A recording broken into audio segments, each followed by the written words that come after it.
Rich Newitter, medtech stocks are really hot, and one medtech stock you like over at Leerink is Hologic. Now, they beat handily on the top and bottom lines last week. Stock was flat, but it really popped since then. It's up around 15% in the past month. So what takes it higher from here? Was that the spark it needed? Yeah, no, thanks, Ray. I think that that was a spark that the stock and the company needed. But ultimately, I think that the results were powerful enough and symptomatic of a trend that we'll continue to see. This is one of my higher conviction beat and raise stories for the remainder of 16 and into 17. And I think that the company with a really powerful new product cycle in its breast health division is still in the early innings of penetrating that. This is 3D breast screening with its Genius tomosynthesis product. And then what the underappreciated aspect is, and we saw this play out in the quarter, really was that the company's got more growth drivers than people appreciate across all of its other businesses. And there's the beginnings of an international turnaround starting to take form, and that has legs into the future. So I actually think Hologic is probably on the cusp of what should be kind of the beginning of a re-acceleration. And you're also bullish on Zimmer Biomet. This stock's having a great year. It's up almost 30%. They're in the spinal care product arena. They bought LDR earlier this summer. So talk about Zimmer Biomet and the acquisitions you think they're going to make, if they're going to make any more.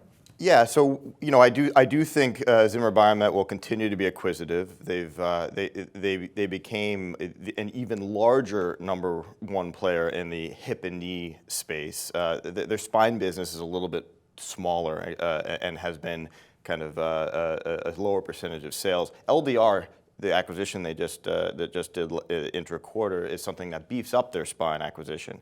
And their non-hip and knee businesses are the faster growing segments of this company. That's where I think Zimmer is going to be investing both organically and inorganically. And we've already started to see some of these inorganic moves. And I think that investment in the faster growing, what they call SET, sports medicine, extremities, trauma, spine businesses, that's going to be an engine for growth acceleration. And that's a key part of our investment thesis, our positive investment thesis on Zimmer kind of narrowing its valuation gap at a discount currently to peers as they continue to accelerate their top line.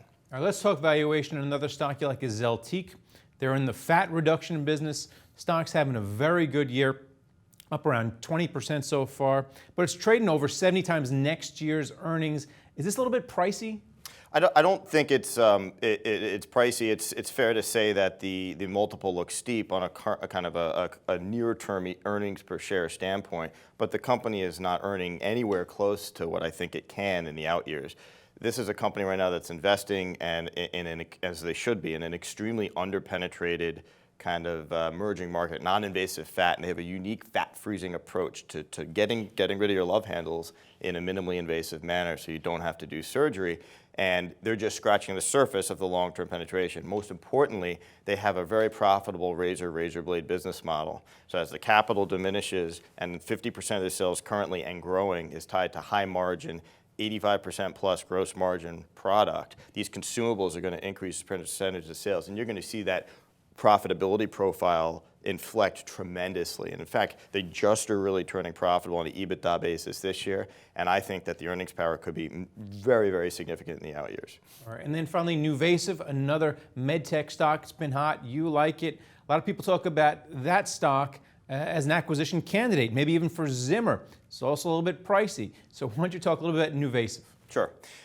So NuVasive, I think, is well positioned to continue taking share in spine. They've been taking share for decades now from kind of the larger spine players, Medtronic and Johnson & Johnson, who have the lion's share of the market. They have an innovative product portfolio. They continue to do bolt-on acquisitions, the latest of which we think is really exciting, a magnetic expandable rod technology. We think they can continue to leverage these types of technologies, more innovative product offerings, to continue to drive market share gains and gain more mind share of surgeons who are looking for kind of minimally invasive approaches to doing spine.